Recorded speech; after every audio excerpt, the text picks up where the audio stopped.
Susulan kajian Khazanah Research Institute KRI bahawa pengeluaran makanan Malaysia semakin menurun dan tidak mampu mengeluarkan makanan sendiri. Menurut Menteri Pertanian dan Industri Asas Tani Datuk Seri Ahmad Syabri Cik, kerajaan sedang melihat kepada usaha meningkatkan pengeluaran hasil tani bagi menjamin bekalan makanan. Ia bagi menampung permintaan yang tinggi selari dengan pertumbuhan populasi negara yang kian meningkat. Untuk laporan, terus saja bersama Tan Sulin di Convention Agropreneur Muda dan Produk Showcase 2016 di Ibu Negara. Baik, terima kasih rakan tugas di studio. Bekalan makanan negara adalah mencukupi setakat ini. Demikian jaminan diberikan Menteri Pertanian dan Industri Asas Tani Datuk Seri Ahmad Syabri Cik. Dan malah ujarnya sektor perikanan dan ternakan ayam meningkat kecuali bagi lembu dan kambing. Dan beliau mengulas tentang kajian Khazanah Research Institute KRI semalam yang menunjukkan pengeluaran makanan Malaysia semakin menurun dan tidak mampu untuk mengeluarkan makanan sendiri. Malah pengeluaran makanan untuk sayur-sayuran termasuk dan juga buah-buahan juga menurut laporan itu didapati juga semakin menurun. Dan bagaimanapun Datuk Seri Ahmad Syabri Cik tidak menolak perlunya meningkatkan hasil pengeluaran pertanian negara.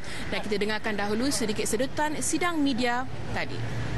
Saya setuju bahawa banyak kali akhirnya kita mesti meningkatkan pengeluaran makanan kita sendiri. Dan kita melihat beberapa indikator ekonomi kita di dalam suku kedua baru-baru ini ada perkara-perkara yang kita melihat pertumbuhan yang baik.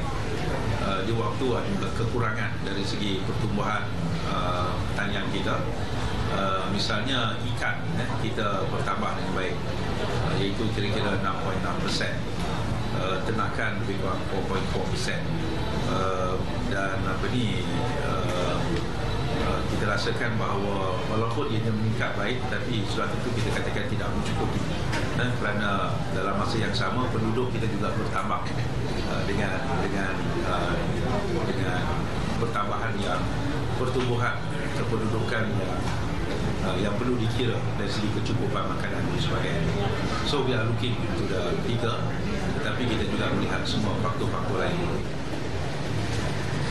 Dan demikian tadi adalah sedikit sedutan pada sidang media Datuk Seri Ahmad Syabri Cik selaku Menteri Pertanian dan Industri Asas Tani selepas merasmikan Convention Agropreneur Muda dan Produk Showcase 2016 di Ibu Negara.